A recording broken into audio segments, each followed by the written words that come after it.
All right. Hopefully the mic is set up correctly. Let me check real quick. All right. Perfect. So let's make this big screen. Hopefully you guys are all doing good.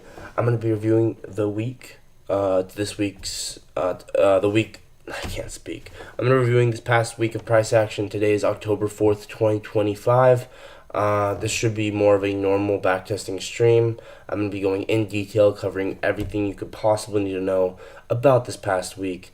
And I might give you guys a little secret model that I've been backtesting over the past few days that is honestly really kind of incredible. Probably the coolest model I have found from my backtesting so far. So if you guys like this type of content, definitely leave a like, subscribe, follow me on Twitter. Please, guys, follow me on Twitter. I need more followers on Twitter. And yeah, let's just lock in, backtest this whole week, and get as much backtesting done as possible. So with that, and also I have a long form video that I'm going to make maybe tonight or tomorrow or sometime this week. I'm going to try and make it as soon as possible, but I have a feeling this next video, this long form video I'm going to make, should be pretty good. So with that, let's go ahead and jump into price action here. We have a lot to review, a lot, big week that we had this week. So a lot of interesting price action to look at. Let's go ahead and start out by pulling up this past week. We already have Friday, Thursday, and Wednesday folders made, and we have Thursday. We do not have folders for Monday and Tuesday for some reason. Wait, no, that was May. Okay, we do have folders for Monday and Tuesday. Monday, 9:29, Tuesday, 9:30. Okay, perfect. And then we already have a folder for Saturday as well. So let's go ahead and start taking a look at price action. And we'll start out with the higher time frame in general. Actually, let's start out with high time frame analysis because it's the weekend and we have time to go ahead and do that. So starting out, I want to look at, I haven't looked at this in a while, but this is just something that I should have marked out from the very beginning. This is something we should have been looking at since the beginning of marking out these charts, and I don't know why I haven't really marked this out much, but this is a monthly gap, monthly implied gap, and then probably daily change in state, right? So within here, daily change in state, and we sweep out equal lows here. So this is the higher time frame model, right? So bang, where's equal lows? So once again, guys, I am starting out on the higher time frame because we have time and it's the weekend, and and honestly, I've been doing a bad job of looking at higher time frame going top down. And so every single morning when I start trading from now on, ideally I'm going to do top down analysis from the very beginning, because the fact that I haven't been doing that has been negatively impacting my trading. And so obviously you got to learn, right? So monthly implied fair value gap, meaning it's not a literal fair value gap, but we're merging candles together, and when you do that, it becomes a fair value gap. Then there's multiple different ways to mark out possible change in states. This is where it gets tricky because there's no obvious change in state here, right? But I mean, this, I guess you can consider this change in state. What do you think? You guys think that's change in state? This is the issue I've had with framing out this as a model, is there's not really an obvious change in state. But either way you frame it, we are getting close to probably our max extension. Let's just say that we frame it like this, because I'm unsure the correct way to do it. Right.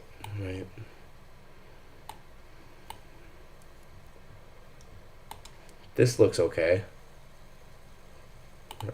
right?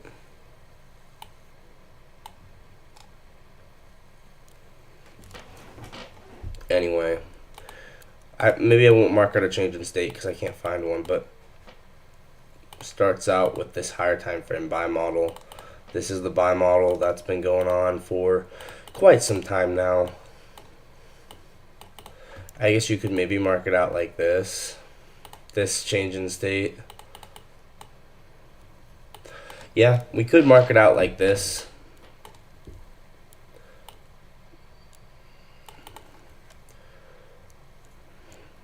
It's one way to do it. Yeah, let's just go ahead and do that. Why not, right? Daily change in state. This is, the most obvious one on the chart.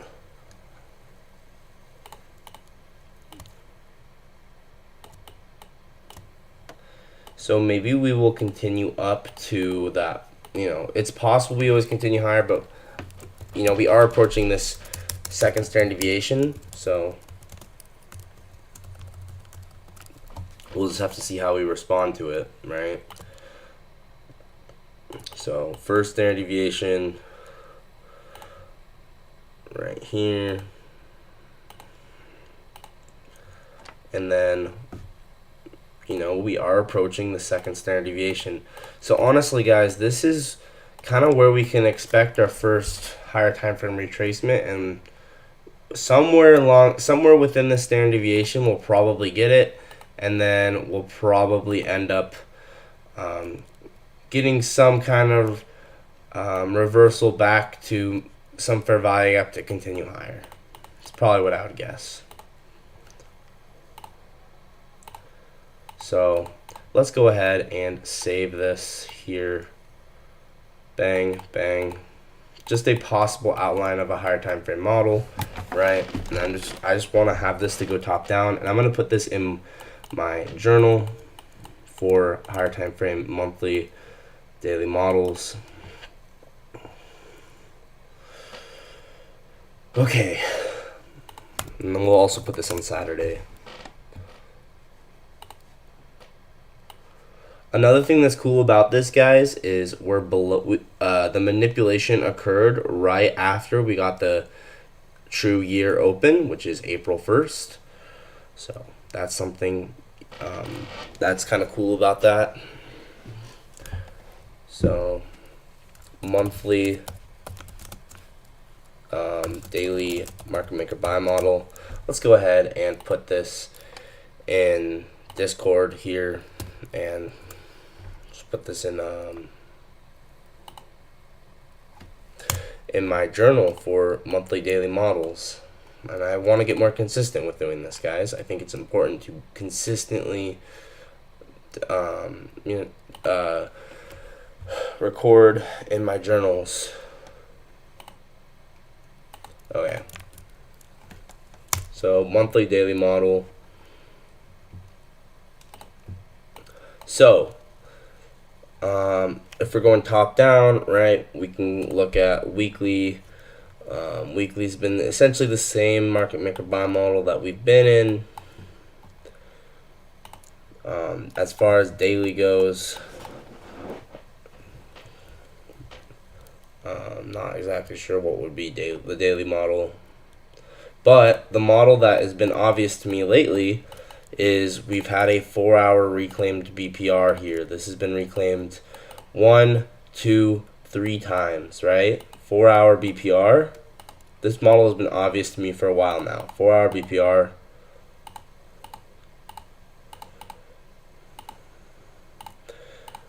And then ever since we got this 4-hour BPR, we used it 3 times. So we line this with the 15-minute.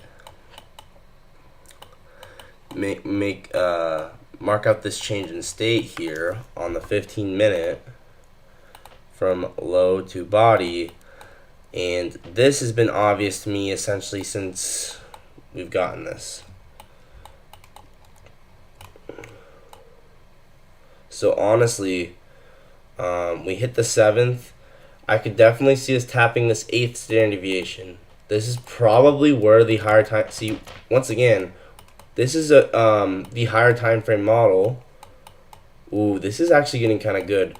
So maybe we purge the high one final time into the 8th standard deviation, and then this is where we reverse. Could that happen? Honestly, maybe, right? So, something to consider. Honestly, that's probably what I will be looking for going into this next week, is a final purge up into this and then reversal off of it.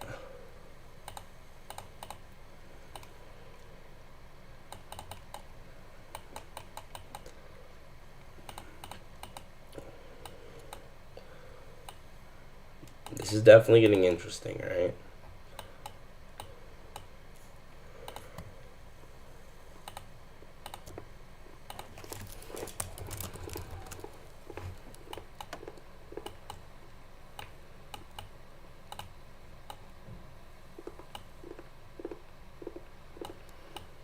Note the 7th standard deviation, how we've already used this, and the market reacted off of it.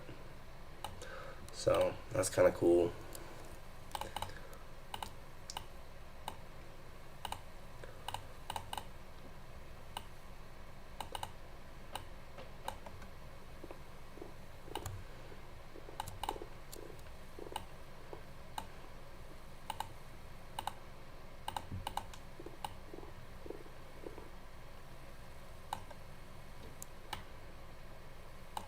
Yo, what up, Jill?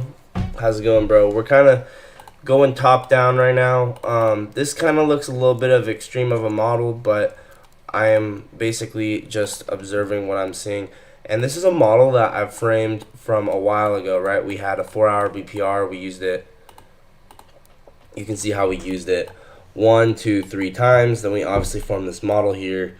And usually the 8th standard deviation will sometimes be sensitive. So something to consider, right?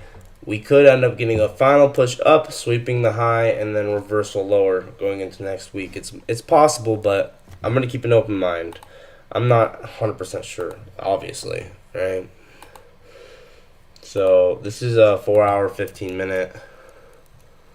Let's just go ahead and put this in here. We don't need to have all the answers, right? We're just kind of observing, learning, and getting better. So, yeah, one thought, like I was just saying, is maybe we push up and continue higher. A higher time frame is bullish, so maybe we push up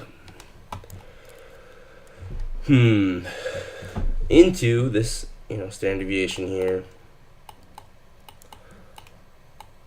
But yeah, I think that's enough reviewing the higher time frame. Let's go ahead and look at the past week and see what we can learn from it. There's always a lot we can learn, and so let's just put our head into the chart and let the charts be our teacher here, right? So starting out the week, guys, we have Sunday. What was the first day of the week? Here it is. So the week started here, Sunday, 18 o'clock. And we accumulate, we manipulate, we distribute. Very, very simple AMD. Right, here's the week open. Very simple AMD this week, guys.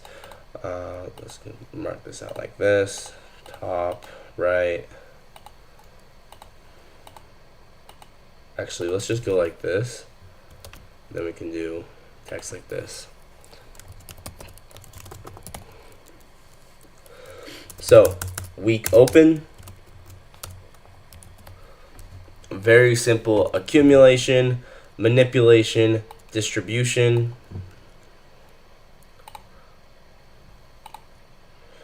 If we pull up, let's do range projections, right? If we do a range projection of this accumulation range here, I'm curious. That's pretty precise. Look at that. Take the 1 hour bodies, take a range projection of this. First projection marks out that low. Second projection up marks this high. kind of cool, guys. That's why I like range projections a lot. It's very simple. So if you went into the market with a bullish bias, you could have definitely used that as a confluence.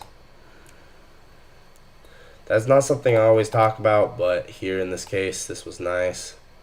So 2, you can see how this one first standard deviation was used as well.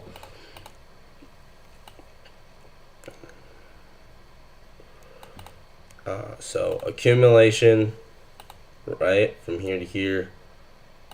This is the range, the 1 hour bodies that we're using.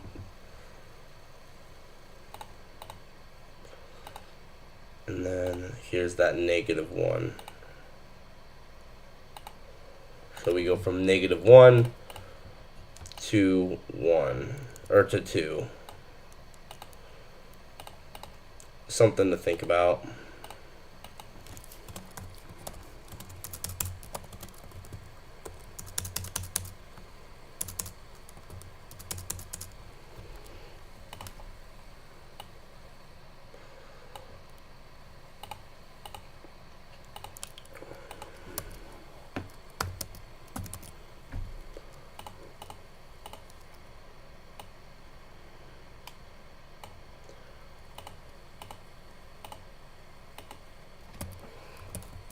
Yo, what up, Gary? Good to see you, bro. So, I'm gonna take this stream a little more seriously than the past few streams. I'm gonna try and maybe be more professional in this stream. But we're gonna be reviewing price action from this past week in general and going in detail into every little piece that we can find. And I have nothing going on right now, so we're gonna have pretty much unlimited time to look at it. The first thing I like is if you measure out the accumulation using 1 hour bodies, you can see, well, the first projection down marked out the low, which is kind of cool, right? Always a good confluence to take these range projections like this. So I'm gonna go ahead and screenshot this. That's the first thing I want to look at for this week. So actually, let's make a note here that this is using the 1 hour bodies, right? Using specifically the bodies, because the wicks, they're gonna represent erroneous price action. 1 hour bodies of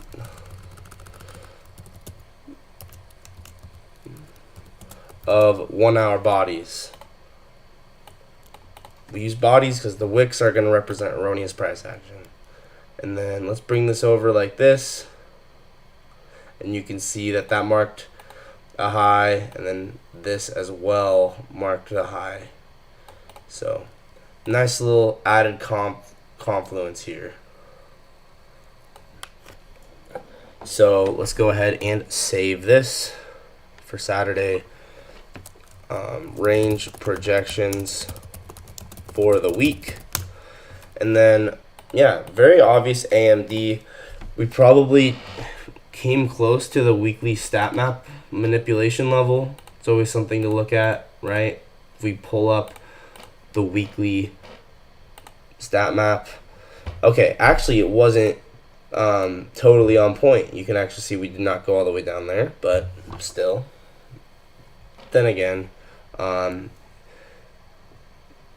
if you had measured it from up here, then we probably would have. So, okay, maybe let's get rid of this real quick. So, oh, not all of that, just the range. So, the main idea of this week is accumulation from Sunday, Monday, Tuesday, manipulation on Wednesday, and then Wednesday, Thursday distribution, Friday we get TGIF. Very textbook weekly profile. What weekly profile is this, guys? Do you guys know? Very, very textbook weekly profile. Accumulation, manipulation. We have a 1 hour PD right here. We have a 1 hour discount for our value gap.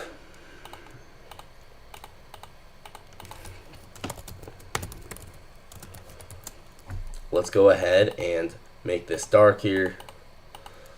And guys, I really do want to be more professional going into these next weeks. I think it's very, very important to, if I want to be a professional trader, I have to actually trade professionally, right? I can't not show up to the charts, be tired. I gotta be alert, aware, and doing everything I need to do. So, and then also, I'm gonna try and not get too aggressive with my trades. Sometimes I get a little aggressive. I want to be conservative and make sure I actually take wins. Just making sure I take actual wins is gonna be key. 1 hour discount for value gap, right? If we measure this whole range, obviously I drew it out badly, but that's discount. I think you should always have your high time frame markups on the chart before each session. That's 100% right, bro. And I'm gonna do a better job of right when I get on the charts at 8:30. I'm not even gonna really go onto the 5 or 1 minute chart until I've started top down. I'm gonna go basically higher time frame model, bring it down, bring it down, bring it down, get an idea of what the higher time frame wants, and then we'll drop down. Exactly, yeah. I'm gonna definitely do a better job of doing that. I really appreciate what you say, Gary, because I do know that you are trying to help me and you're offering good advice, and I actually like that a lot. So I'm gonna try and not try. I'm gonna at the beginning of every New York trading session, I'm going to go top down, starting at when I got on the charts at 8:30 Eastern, and then from there, like maybe start out on like probably the daily chart and then drop down 4 hour, 1 hour, that kind of stuff. So anyway, this is very obvious weekly profile. What kind of weekly profile was this, guys? This was, let's actually pull up Discord.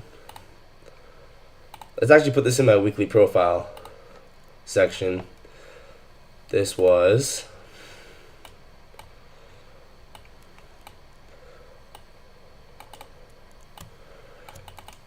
midweek reversal daily profile, right? So basically, if we go into the Discord server, we go under weekly profiles. Very simple midweek reversal profile where Monday, Tuesday accumulate, Wednesday pushes into a 1 hour PD array, expansion through Thursday, Friday, and then Friday. Actually, Friday got our TGIF. So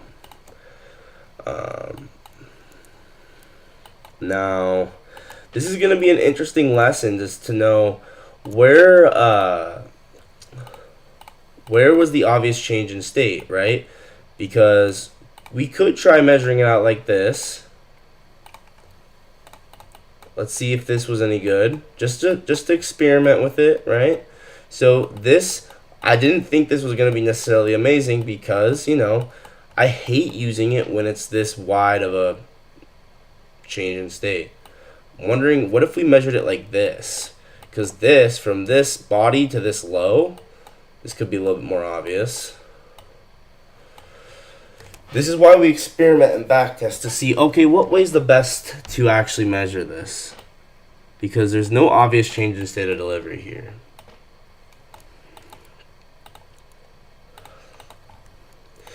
Okay, anyway, let's just start out with marking out this as manipulation. And then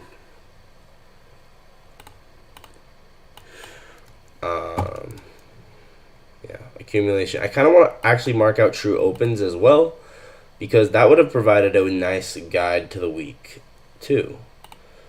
Check this out, right? We have, and I said this at the beginning of the live stream, but guys, I've been backtesting and observing something that I think is really cool. If you guys want me to tell you it, definitely let me know, but it's something super, super valuable that another thing that I've just observed noticed through observation that I think is super, super sweet. So let me know if you guys want me to tell you that. But back down lower time frame. Let's go ahead and find 18 o'clock. That's not helping us really. Where's 18?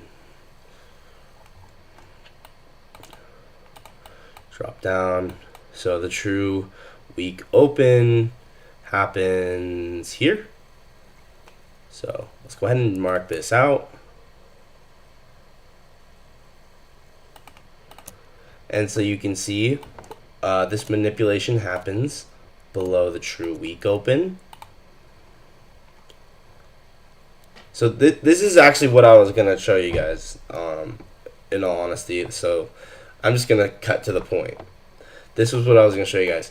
The manipulation for whatever you're looking at, you actually want to use all the true opens together. And when the market gets below all of them, so check this one out, right?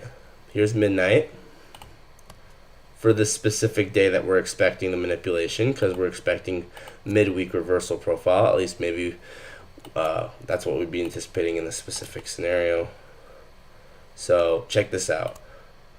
Once we have midnight, which is our daily true open, this is going to get really cool, guys. And I'm making a model for this.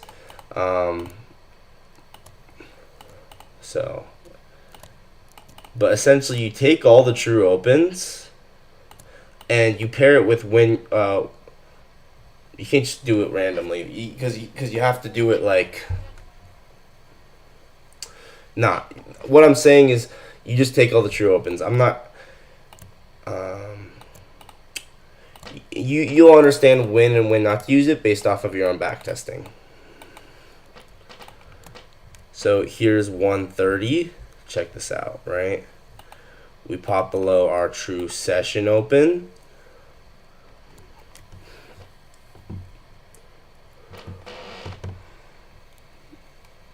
And then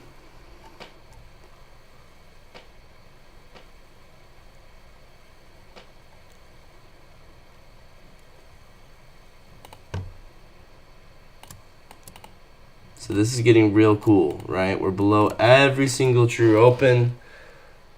Then you might be wondering, okay, what about the 90-minute open? And that depends on which cycle are you looking at, right? The one, because there's going to be two. There's going to be 1:30 to 3 and 3 until 4:30. So one thing I was thinking is, let's say you actually use let's say you use the 3:22 one, right? That's where things get cool. Let's say instead of using the 1:52 one, that one's not that helpful. I mean, that one might have been helpful to find a short, but let's say we took the 3:22 one instead. This is where things get interesting. Look at this. So, do I have this in here already yet? Bro, I don't have it in here yet. I love making new templates because it means I'm marking something out I haven't marked out before. So, 3:22 a.m., 90-minute true open. And then look at this. Look at how precise we induce that low, and then the market, that's the low of the week, right? This is how you use true opens in confluence with taking a trade. So you could use that and say, oh, wow, we're below true session open, true week open, true day open, and true 90-minute open. Okay, now I am going to find my entry targeting the opposing end. And guys, it gets crazy. This is a model I'm making. I'm calling it the TGIM model. Man, I was even thinking about not talking about this already, but I'm already talking about it. So I can't keep anything from you guys. I just tell you guys everything. I don't know. I can't hold back. But yeah, 3:22 true 90-minute open. But like, check this out, guys. I've been backtesting this the past couple days, and basically, right?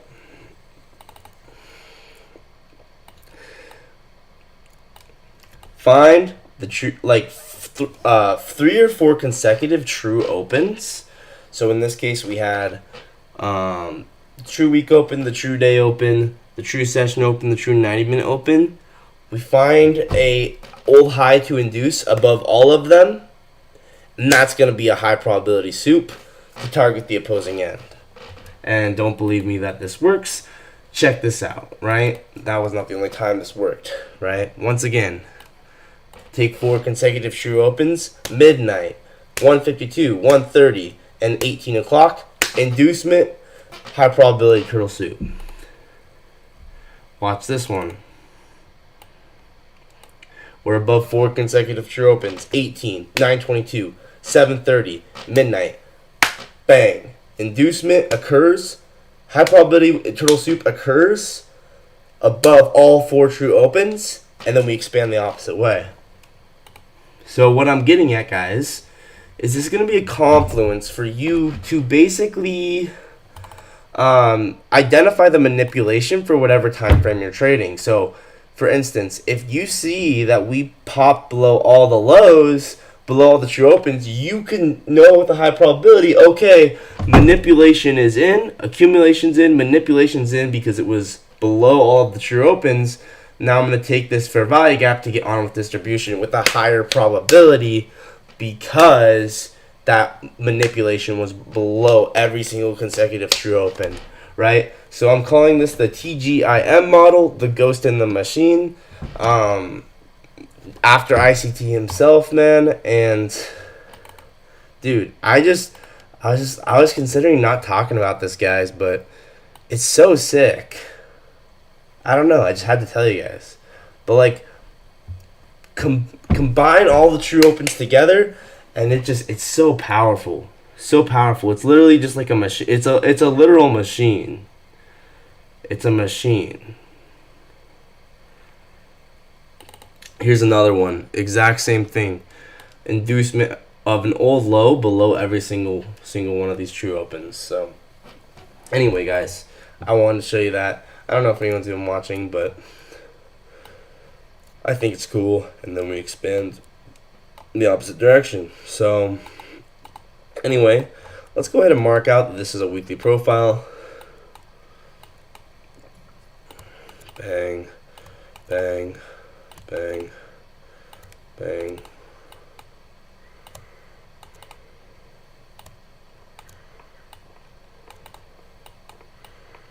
You see that? You see how precise that was? And then expansion.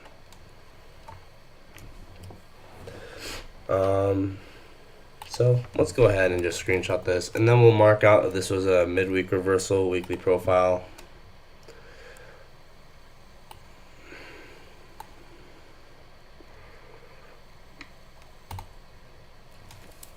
Optimal entry was below all the true open. Optimal entry for the week.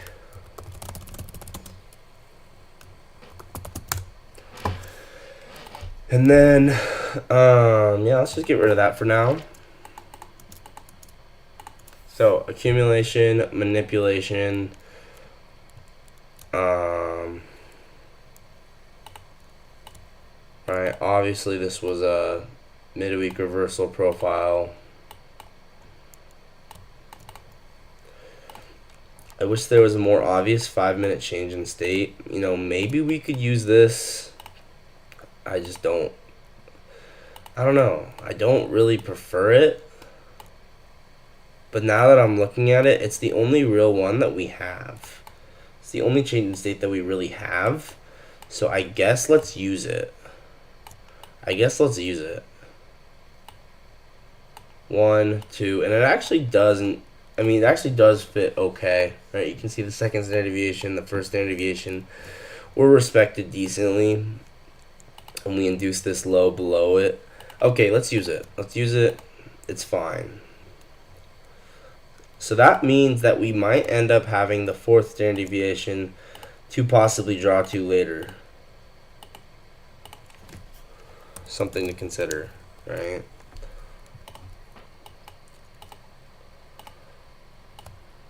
And so yeah, inducement occurs below the change in state, which is actually also below midnight and below 7:30.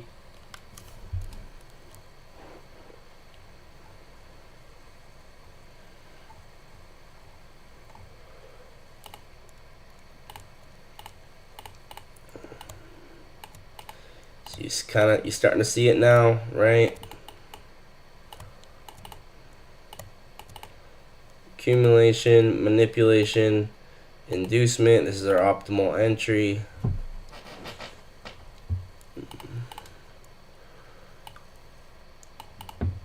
And then expansion, the opposite direction, the rest of the week. So accumulation, manipulation, inducement, 5-minute change in state. And then we should mark out those standard deviations like we had. 1, 2, 3, and then we got the fourth. That's still not been tapped yet. So 1, bang.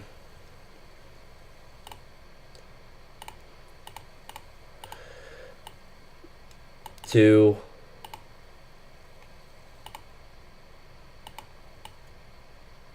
bang.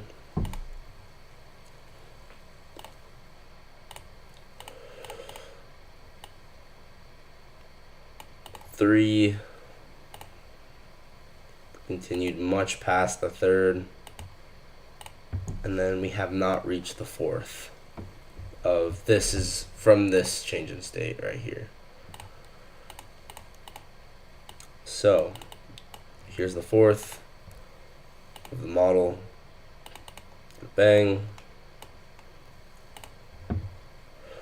So guys, once again, very clean and obvious midweek reversal weekly profile, fit in exactly with what we would have expected. So maybe this next week we can expect continuation up to that fourth standard deviation. We'll just have to see how it plays out.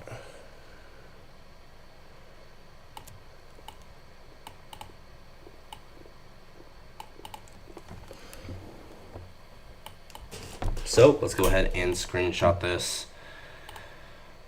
As always, there's the sell side of the curve. Here's the buy side of the curve. Now it kind of feels like almost like another inducement to go up to that fourth standard deviation, right? It's kind of what it's feeling like. But then again, we're just gonna have to figure that out going into next week. So screenshot, very nice midweek reversal weekly profile.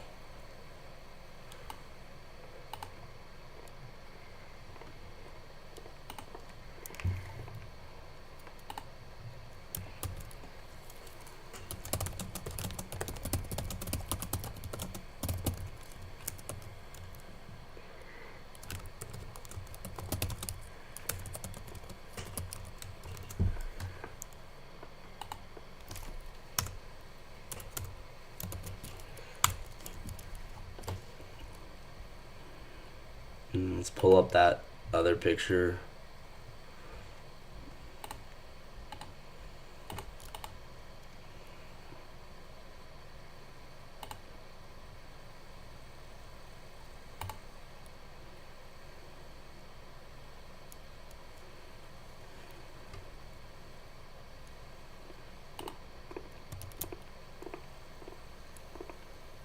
I actually think the other version of it fits it better. This one.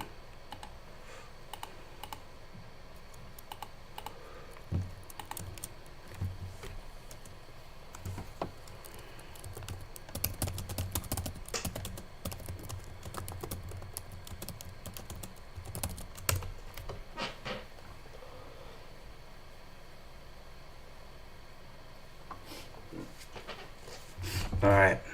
So, kind of got that figured out. I guess let's go into each specific day, find some trades, and yeah, right? That's the whole point of reviewing the week, is we're going to review specifically what happened and what we can learn from it. So, or should we look some more at price action in general? What do you guys think? Let's just go through every single New York session. So, popping down to the 1 minute. Let's just start on Monday. Alright. So, on Monday, going into Monday,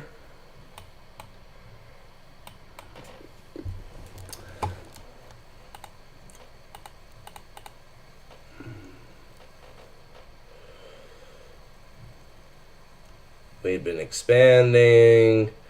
We end up getting a reversal.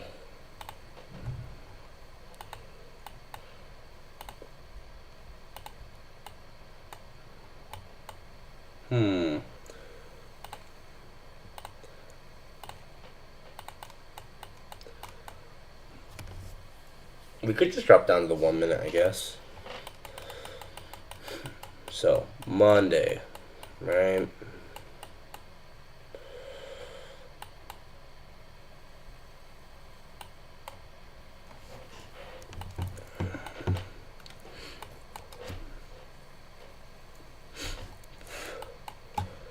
Let's look at midnight. Let's look at 7:30.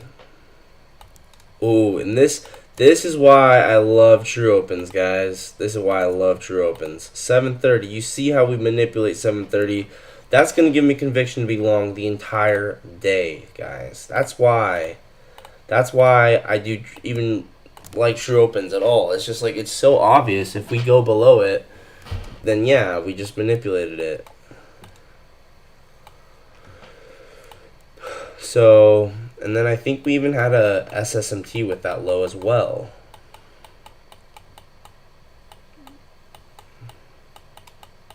I'm not going to look at YM though. If we got it, I'm only checking ES. Because I'm too lazy to check YM. The problem is I have to scroll back all this way. Yeah, so we ended up having... Oh, maybe we didn't. Now I can't tell.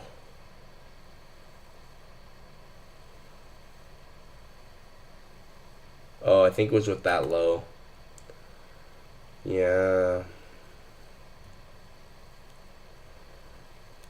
Yeah, so we had a partial SMT with this low. Maybe there wasn't an obvious SMT. Anyway, point is we manipulated 7:30. And then, oh my gosh, this was the day that we had that 1 minute change in state. Yeah, so the idea with Monday, guys, the very simple idea with Monday is, go with the trend. The trend was up. We had a 15-minute gap that got reclaimed. How many times? Actually, I thought it got reclaimed more times than this. If we combine these two gaps, then it was. So 15-minute fair value gap. It was reclaimed it was used 1, 2, 3 times, making this a reclaimed gap, meaning it was used more than once. 15-minute reclaimed gap, popping down to the 1 minute, right? One thing I'm learning, guys, is a lot of time you just want to mark out these 15-minute gaps, these 5-minute gaps, and these 1 hour gaps, and then just take trades.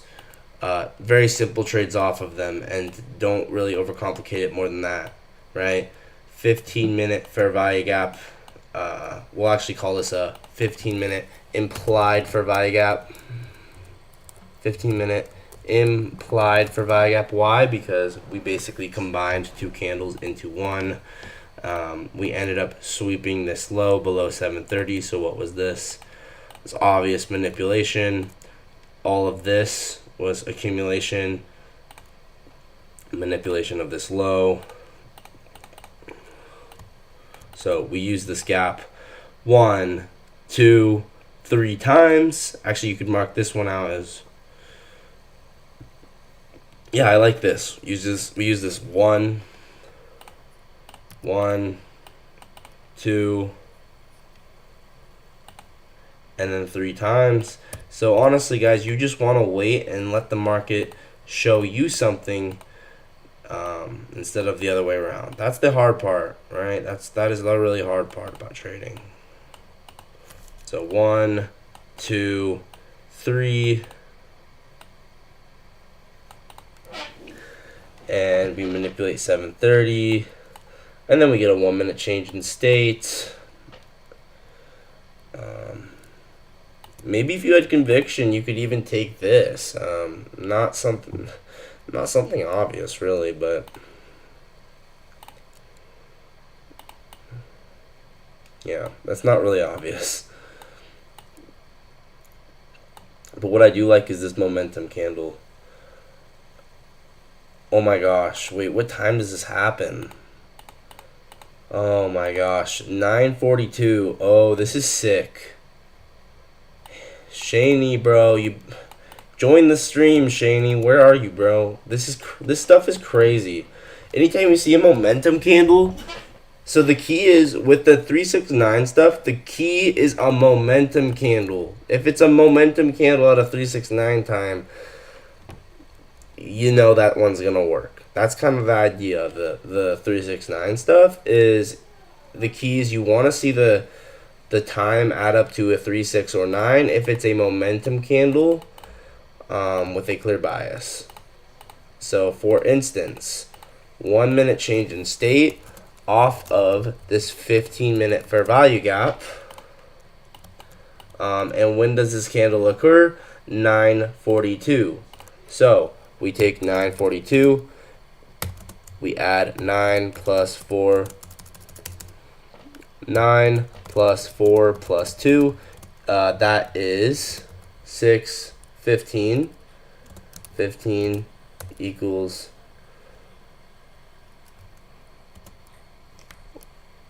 6, right? 1 plus 5 equals 6.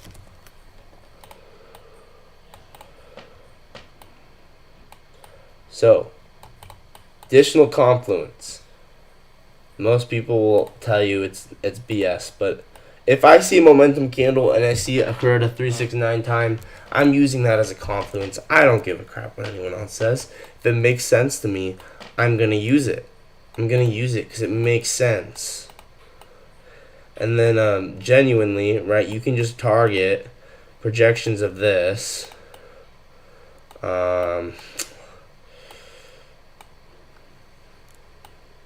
Maybe you just target the first standard deviation. That's 2 to 1, right? There's nothing wrong with that, really. Honestly, that's probably what I would do, right? This is a 2 to 1. I mean, how clean is that, guys? Targeting only the first standard deviation, you get a 2 to 1. This is an obvious trade.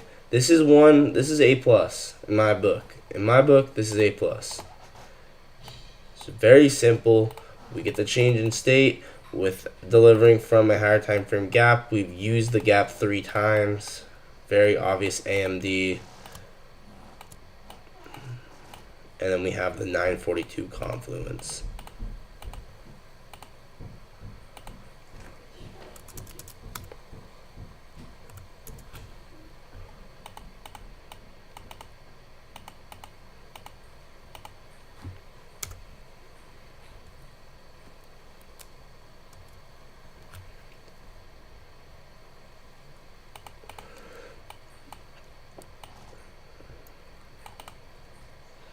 Bang, right up to that first standard deviation. Clean, guys. 2 to 1. Very, very obvious clean trade from Monday. I love this one. And then we could even use range projections here. I'm actually curious.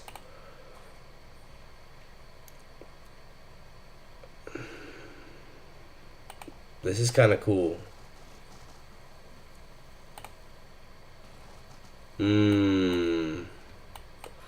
So, from this body to this body, accumulation,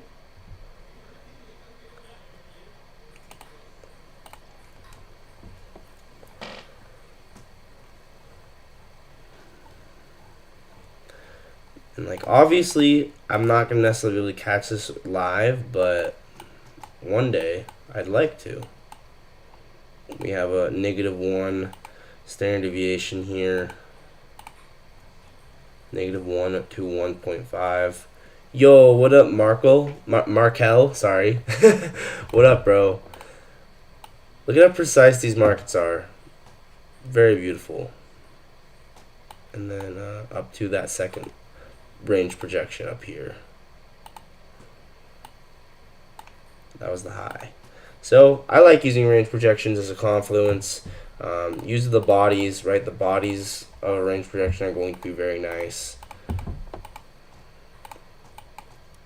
And then once again, guys, I like this 369. The time that we get this momentum candle, the fact that it occurs at a 6, I like that. I like that as a confluence, right? It's just my own personal opinion. You don't need to use it if you don't like it. So accumulation, manipulation, and then distribution, right? I'm actually curious. Let's look at stat map.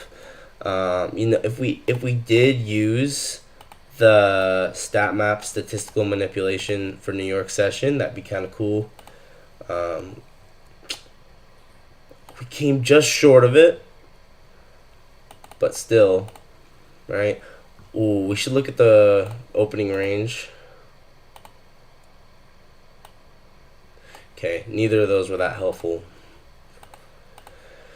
Okay, so I think that's the most obvious trade.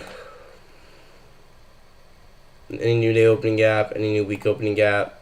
Oh, guys, that's a clean trade. Look at that new week opening gap. Look at that new week opening gap. Imagine you took this, man. What a beautiful trade. Now, obviously, am I necessarily going to see this all the time? No. I wish I did. I wish I had the ability to, but I'm not. But if I could, this trade is like A+, A++. This is like amazing, you know? I wish I had the ability to see it all the time. But yeah, new week opening out. And then, you know, we deliver out of it, right?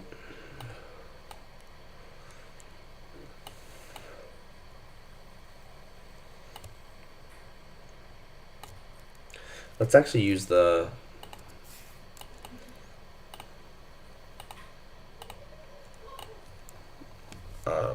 template that I use.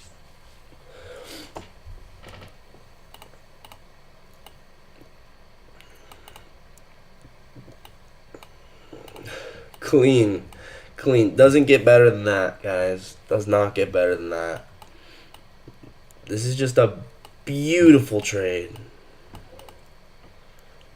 This is like, if you took this live, you're going to be like a wizard. One day, guys. One day. I will.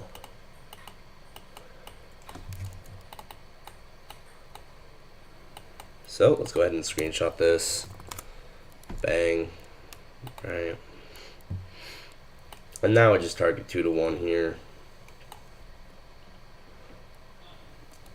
Once again, the key with the 369 stuff is you really want it to be a momentum candle. But if it's a momentum candle at the time, at a 369 time, then that's a really nice additional confluence. But only if it's a momentum candle. If it's not, then I'm like, I don't really care, right? It's not obvious that it's, you know, the whole point is that it needs to be a momentum candle. So this is a 942. I guess I already have this marked out, but this is another version of it, right? 942 flow state close, 15 minute aligning with the 1 minute, and then yeah, I'm just gonna mark this out as number 2. Bang. So yeah, we ended up continuing higher. That was the key for New York session. That was probably the most likely candidate for a trade. There were other opportunities. They're just kind of hidden. Like, for instance, it's on Wednesday. We got to go back quite a ways. There were other hidden opportunities. They're kind of not so obvious, but like maybe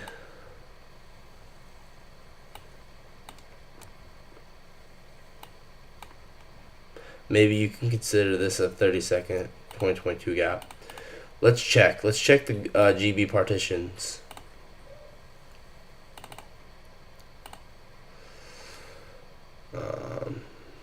And let's go up one more.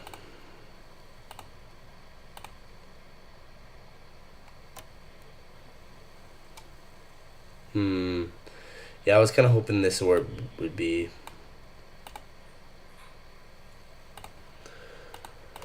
Okay, where's the first presented for value gap, guys? Let's go ahead and look around for that on Monday. Where's the first presented for value gap on Monday? Let's go look for it. See if that was any use. We have 9. Guess this was it, right? This is when we got that candle closure, and then the second candle closure. So honestly, we didn't. Oh, we inversed it and back tested it way later on in the day. I'm not saying I would have caught this because I would have been after my live trading window was over, but nonetheless, this is a cool note for the future. Check this out, right? We kind of have a sell model forming, and then we end up back testing the initial first presented for value gap, right? Look at how sensitive we end up using this. Bang.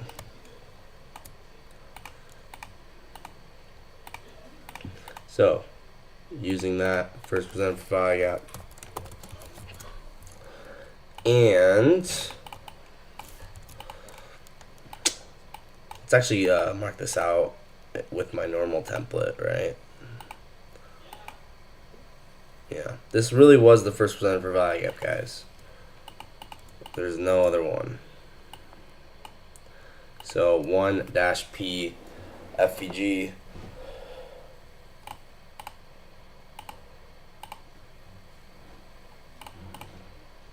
And then, you know, I'm wondering, I wonder if there's like an RTH gap or something.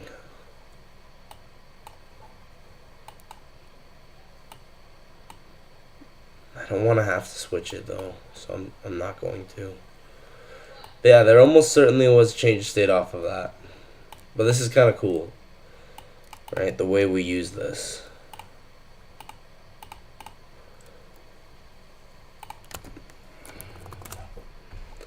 So first presented for value gap was back tested.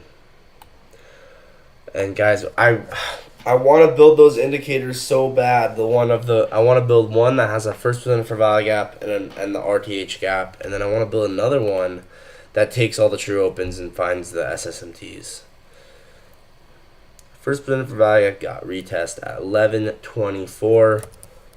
Let's go ahead and mark that 11:24. Let's just mark out this is a 1. The first presented for value gap got retested, inversed and retested. All right, so this nice momentum candle was not at a 369 time, but still.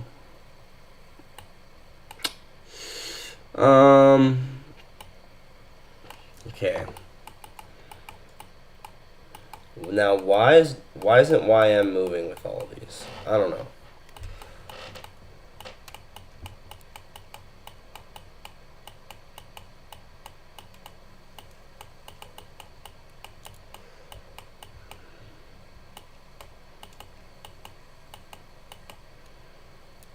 Oh wow! So this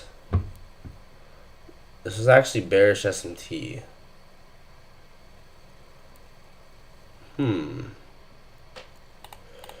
Sometimes though you don't want to overcomplicate it. I feel like you just got to be able to identify when something is obvious, and past that, like, you don't want to get too far into the weeds because you'll do something dumb. And so, oh my gosh, I really like how simple this Phoenix model was. Right, we had a 1 minute rejection block here. I don't know if we have this marked out yet, but this 1 minute rejection block, now it's not, I guess it's not super obvious, but here's the thing.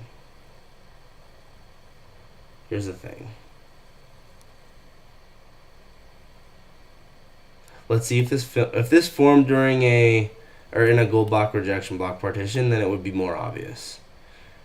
And yeah, it does, right? You can see we sweep liquidity into the high of the dealing range, so we know this is a higher probability rejection block.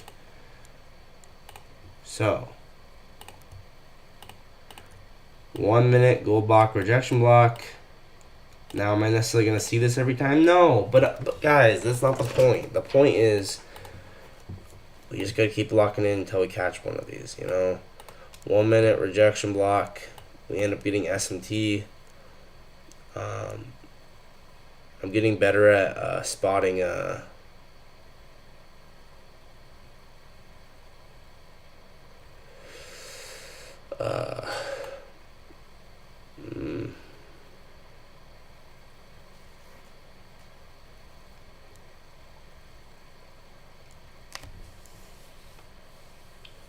I'm trying to see if this is a. I guess it's not 22-minute SMT, but is it? It could be a 5-minute SMT, I guess.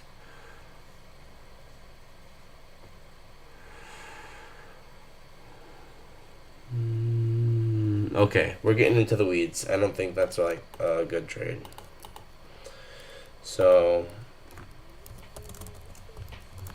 1 minute rejection block, SMT, expansion. Kind of cool. Let's project out the rejection block. Standard deviations. Bang.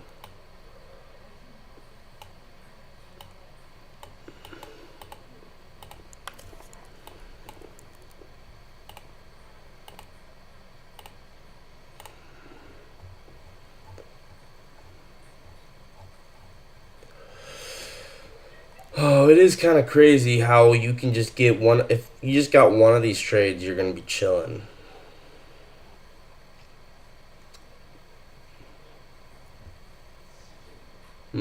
But like I said, there's no true open here, like at all. That's something I'm not a huge fan of. Anyway.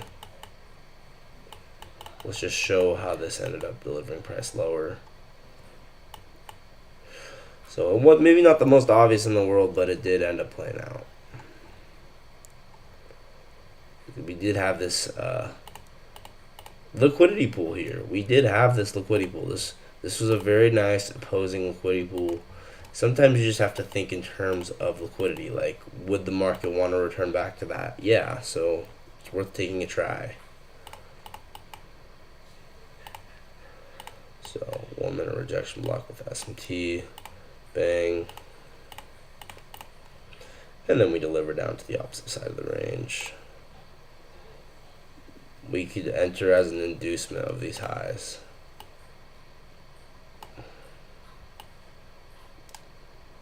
Now, am I saying this is an easy trade? No, but that's because there's a high reward, right? And note how we kind of form these equal highs into it.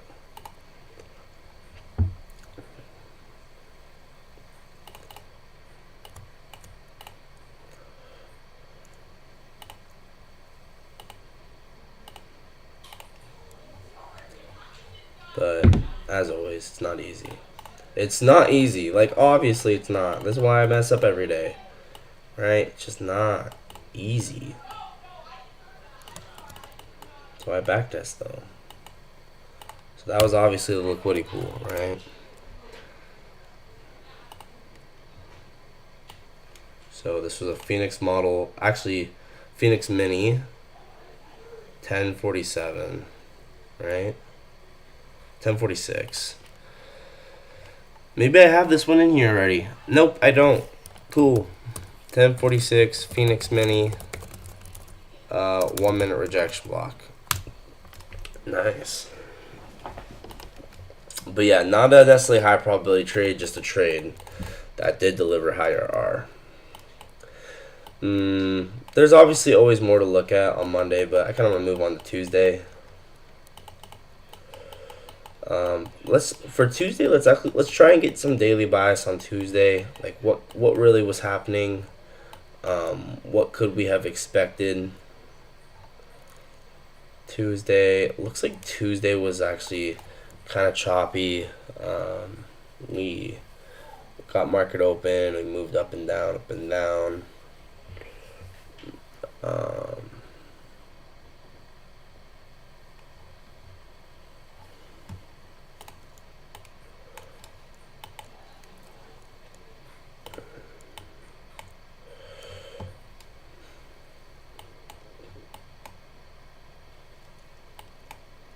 We did have a 1 hour gap here. That was maybe one of the most obvious gaps. Bottom right, 1 hour. Now, within the reason I like this is because of how much of a range we have above, right? That's why. So if we bring this over, now nothing in here is good, guys. Nothing in here is good. So maybe we'd have to look and see if there was a 15-minute gap. So this 1 hour gap is a 15-minute implied gap, which I like. So we'll mark this out as a 15-minute implied gap. And then maybe we can get a 1 minute trade back up. And we could look at true opens. Once again, I think true opens are incredibly valuable.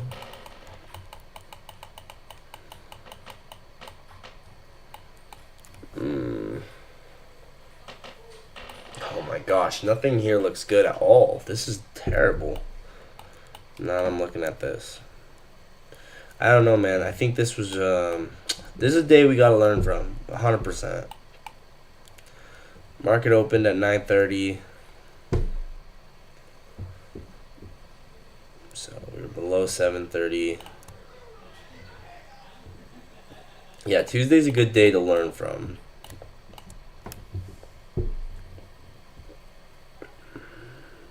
Like this is a 1 minute. This 1 minute change of state delivery you would like almost kind of want to long, but I feel like this is where we have to learn and say, okay, this 1 minute change in state we do not long. All right, we got to look at it more intricate than that.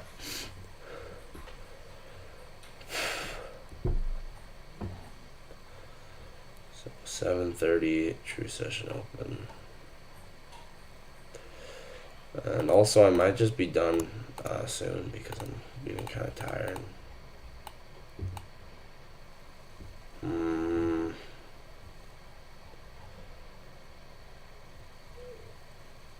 Yeah, we're below midnight as well. Something to consider.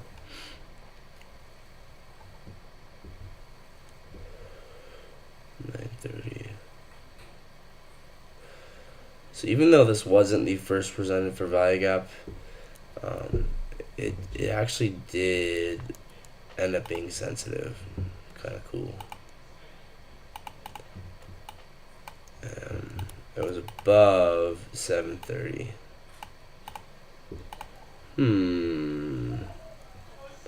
So you could look at it like this, and I know we should be careful about, 1 minute trades and 15-second trades, but here's the thing.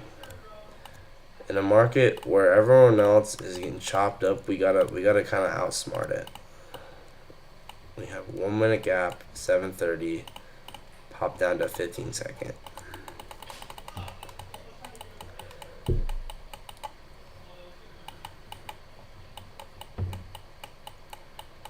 And then probably 15-second back down.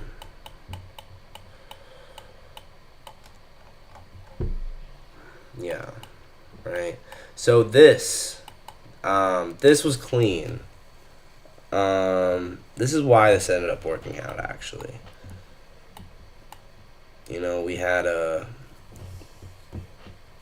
real nice accumulation range here. Now we don't actually deliver all the way lower. We end up stopping, but you can see that from an AMD point of view, accumulation, we're above the true session open into this 1 minute gap. We end up getting 15-second change and stayed out of it. Maybe they're great. No, why did you have to do that? Now I have to scroll all the way back. Alright. So once again, like this is a good candle closure, but then again, guys, it wasn't even the first center for value gap. So anyway, theoretically, you could take it. I don't know. Maybe not the most obvious in the world. Let's move on. Oh, man.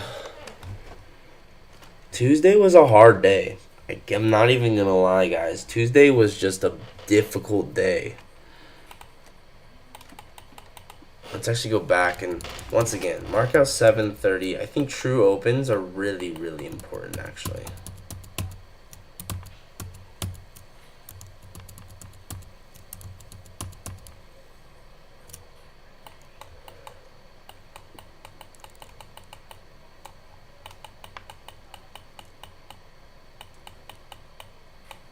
Yeah, let's get rid of this. Wow, look at this chop.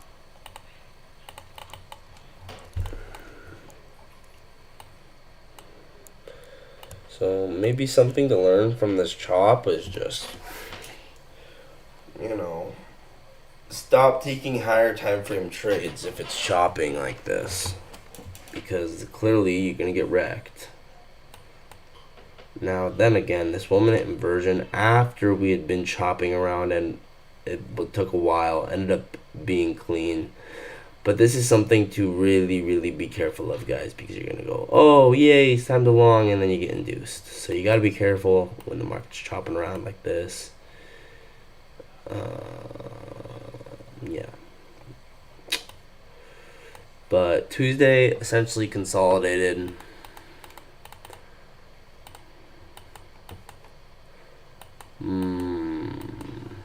Let's see here.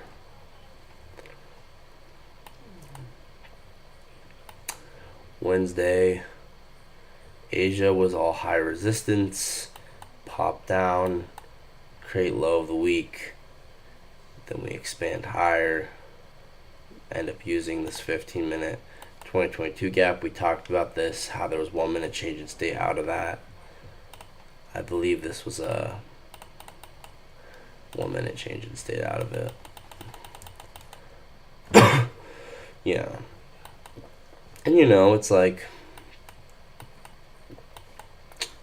obviously it's always easier in hindsight, but this 1 minute inversion, that was honestly a pretty clean way to take this, actually, was just this 1 minute inversion. Once again, we had swept out 7:30, we'd swept out midnight, I think. So with all that in mind, this 1 minute inversion was not bad, treating this as a void.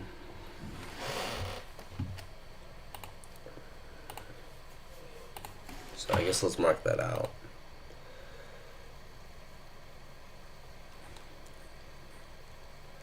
And the first presented for value gap was this. Oh, which actually is kind of crazy. Wait a second. Yo, hold up. This is actually really sick. No, wait a second. Midnight. Drag this over. Okay, midnight.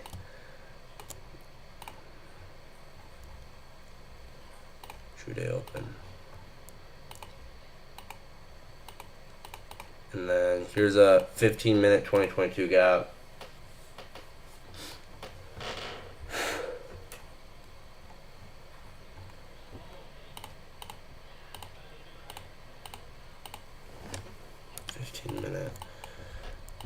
And then, as well, we would dip below 7:30. Where's 7:30? Right here. Okay. So we have both of these true opens. midnight, 7:30.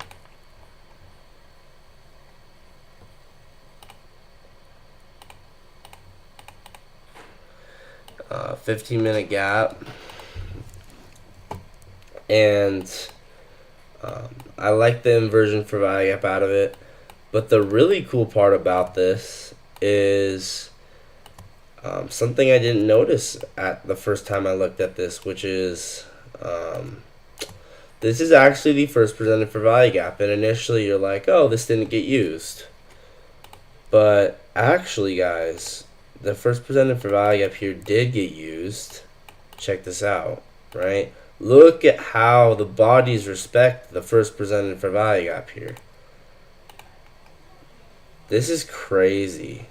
So the first presented for value gap, we sweep it, inverse it, move back. This is crazy. It's almost acting like a Reaper gap, the kind of the same way that you would expect the sweep and then closure above and then back test. And this is a signature in price where I don't know how else to explain it other than you just have to remember it. Like, we'll sweep out a low, close above, and then like this signature is one of the most powerful signatures in price, and I can't really explain it to you. It just comes from screen time. But once you see this signature, you're gonna remember it. And then we can drop down to a 15-second chart, and then I think a 15-second change in state out of the retest of this, if we had been able to see this, would have been absolutely glorious. Like, genuinely trade of the month or trade of the week or something, right? So yeah, look at this. First presented for value up. Let's actually get rid of everything else.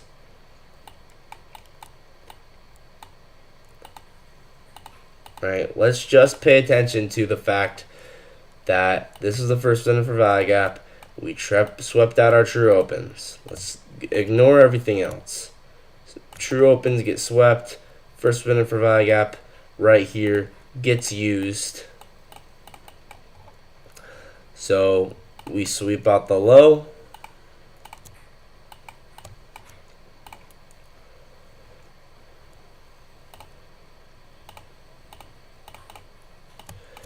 And then, we get a sweep of that low. And then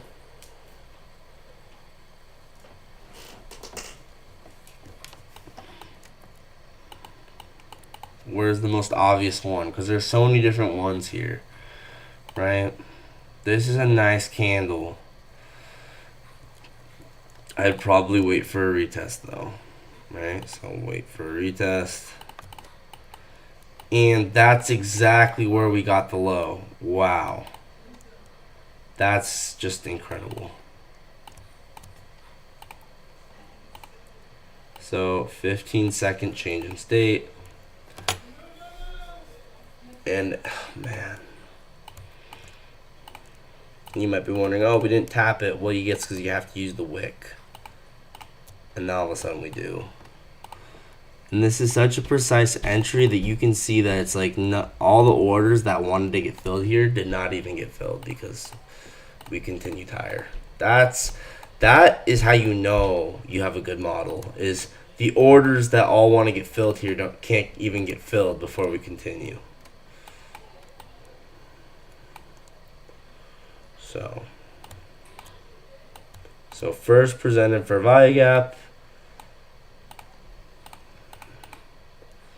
15-second. Yes, we could have used the lower one. I would have choose to use the higher one here. And then in this specific case, we can measure it out like this. Probably from the wick to the body here. 1, 2.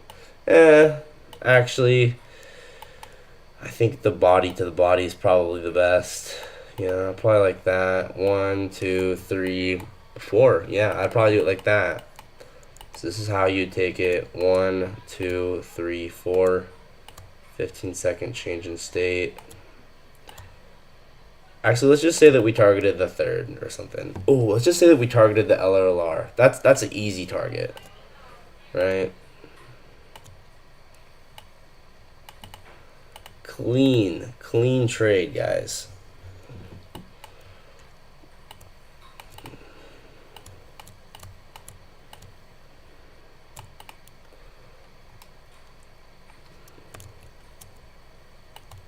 Yeah, let's just mark it out like this.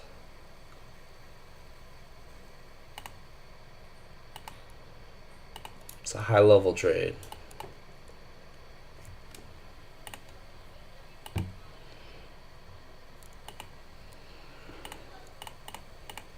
Easy? No. High level? Yes.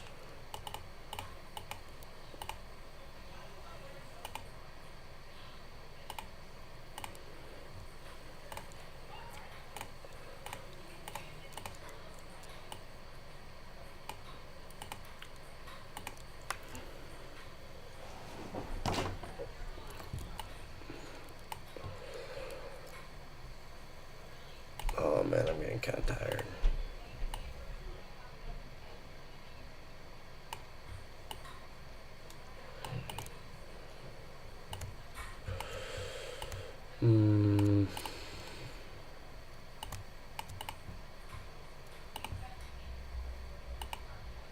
Yeah, I might be done.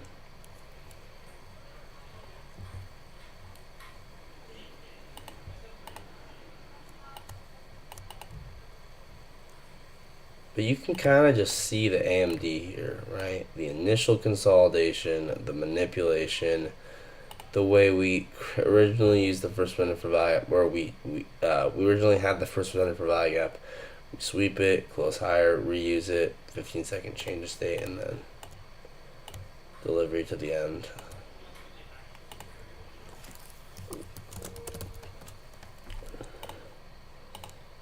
Yeah.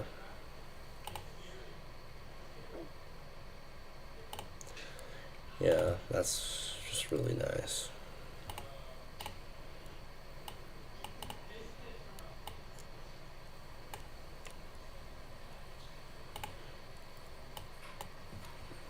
Alright. So, 10:08. Ooh. Holy. What time was this at, guys? What time was this at? 10:08. What time is 10:08, guys?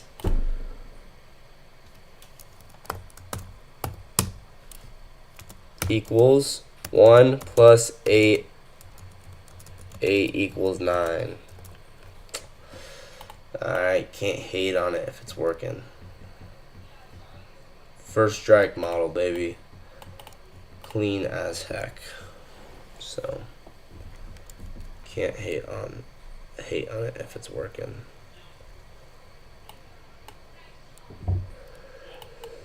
Alright.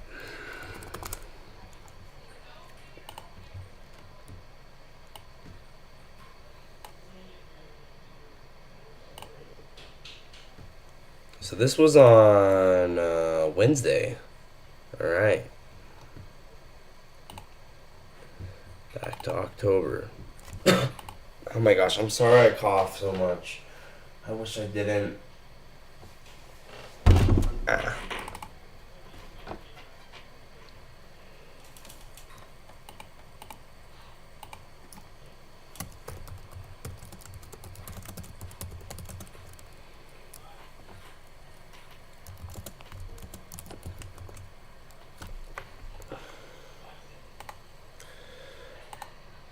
Morning time? What? What do you say about morning time? Oh man. Yeah, I'm getting tired.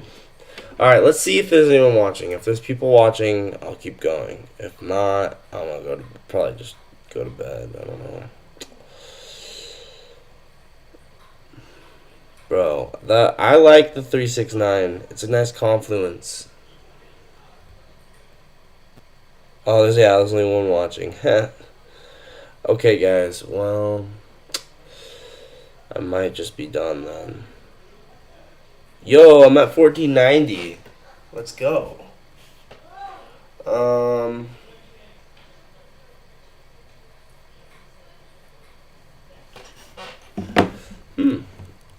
don't know, guys.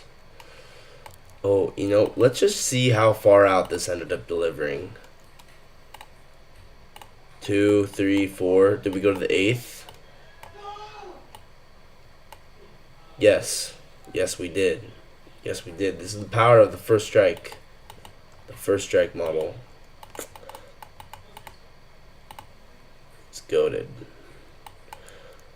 Honestly, guys, I want to find more examples of this 369 because I do actually think it's really powerful.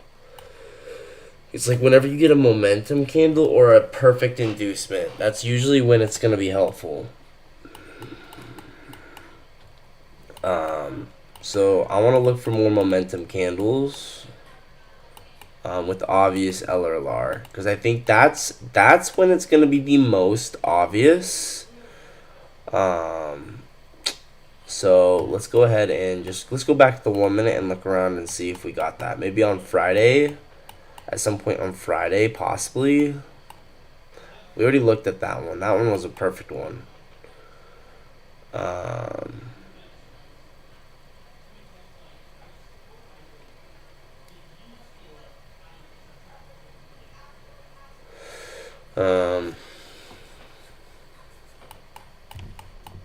None of these are good.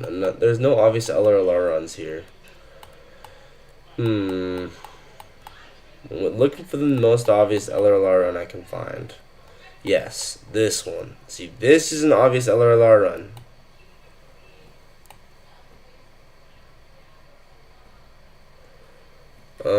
Is it though? Is it?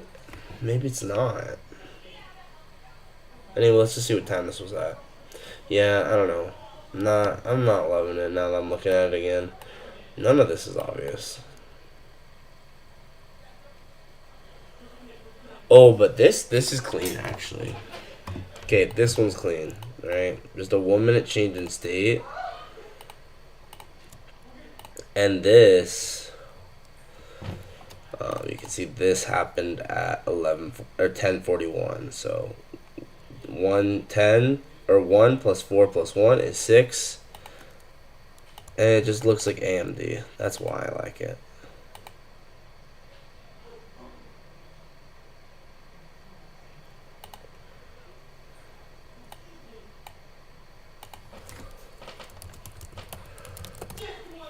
And then look at the way we use the rejection block.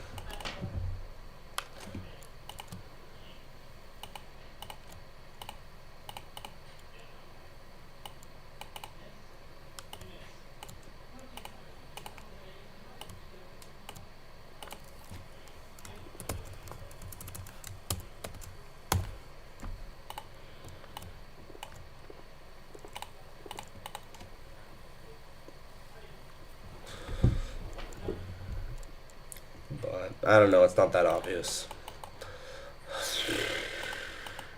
Let's just go find an obvious LRLR run. Like maybe this. Then again, I don't like, there's no entry really.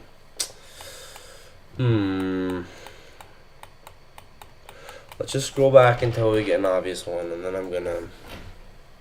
Yo, Javier, what up? I'm getting tired. I'm probably going to end this soon, but I'm just scrolling through. At this point, I've been backtesting for a while. I'm just scrolling through because I want to find, just for fun, I want to see if there's any obvious LRLR runs.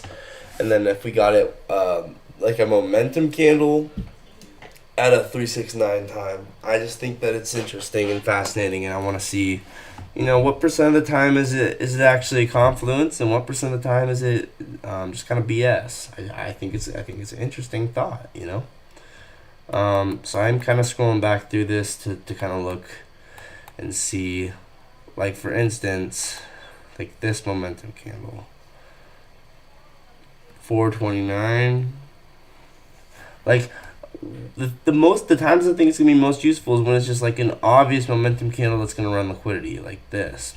Maybe 429. So 9 plus 4 plus 2 is 6 plus 9, which is 15. So, or no, yeah, 11. So 6. So 6. This would be a 6.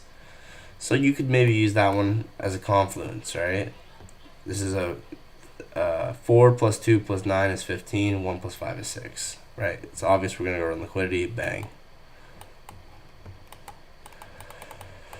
So it works a decent amount of the time when it's an obvious momentum candle.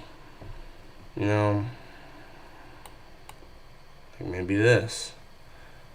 1 plus 3 plus 4. See, I don't think this one's that obvious, to be honest. I don't know. I just think it's interesting. Oh, this one would be a good one if this one was actually at a 369 time. What is considered as a momentum candle? Like, anything that's like very obvious displacement. Like if I just see a random like just huge red momentum candle, I like this is just like out of nowhere.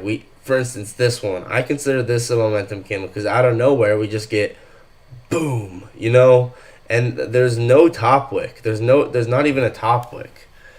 I don't know how else to explain momentum candle except for just a candle with a ton of momentum that has a good candle close. So like for instance this, a 1041. So that actually is 1 plus 4 plus 1 is 6. So that actually is a 369 time. And the reason I like this once again is because inversion, IFEG. So yeah, like I said, guys, I don't necessarily hate it. I don't hate the 369 stuff. I think it's a confluence. I don't think it's gonna be perfect. I don't think anything is perfect, but I think it's a confluence, right? Especially if it's a high momentum candle. So like liquidity sweep. It's not really what I wanted to do.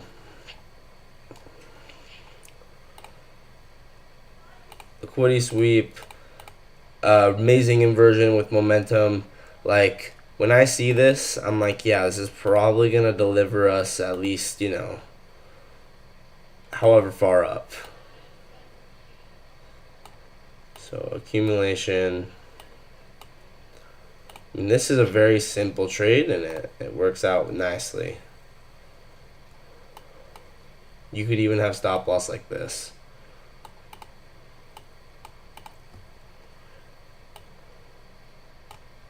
And then imagine you targeted this high.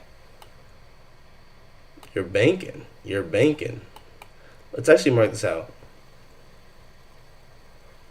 Wouldn't you need to look at the volume to filter out the fake ones? Yeah. I'm sure that would provide more accuracy. You know, that would definitely provide more accuracy. And I don't know if I have really like, I don't think I'm as good at looking at volume stuff as you are, but you know, I do think you're right. But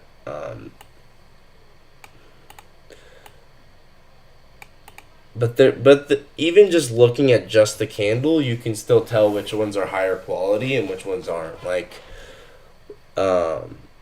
any of them with long wicks, it's a lower quality momentum candle, in my opinion. So this is a nice inversion for value gap.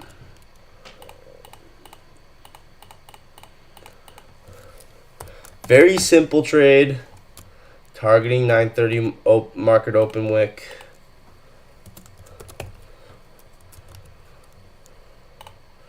And it occurs at 1041. So the additional confluence from a 369 point of view is 1 plus 4 plus 1 equals 6, right? Hate on it, but if it's a momentum candle and it's obvious and it's a 369 time, I'm going to use it as an additional confluence, and I'm not going to care what anyone else thinks, because from my back testing, it does serve as an additional confluence. So I do what makes sense to me. That's what I care about. So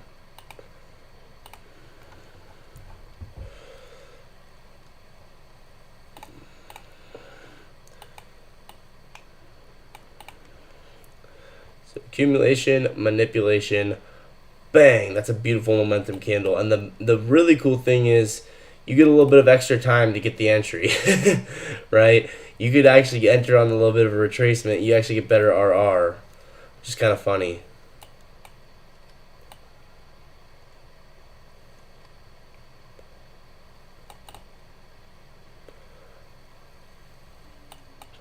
Now, this was not during a macro, which is something I do not like about it, but, you know, it's okay.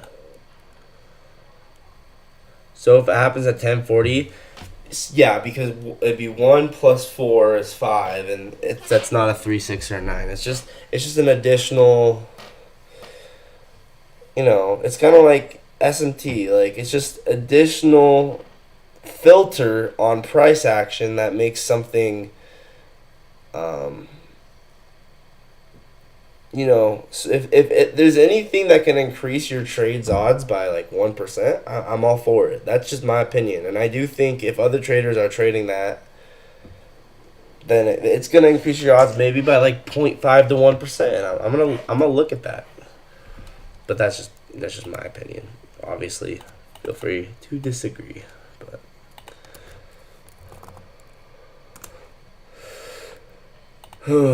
yeah. So AMD, you know, it was also nice how we just consolidated for this whole entire range here. So, what day was this? Tuesday. Okay, back to September. Tuesday, 10:41, inversion for value gap on the 1 minute. And yeah, that's about it. You can even enter on a little bit of retrace there.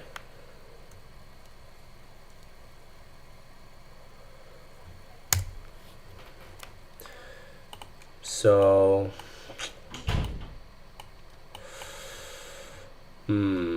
like, I don't know. Anytime there's an obvious momentum candle with a good close, I'm gonna be looking to see if it's a 369 time. I think it's decent. I'm getting tired, man. I think I might end this. I was gonna do, yeah. I'm gonna end the stream, guys.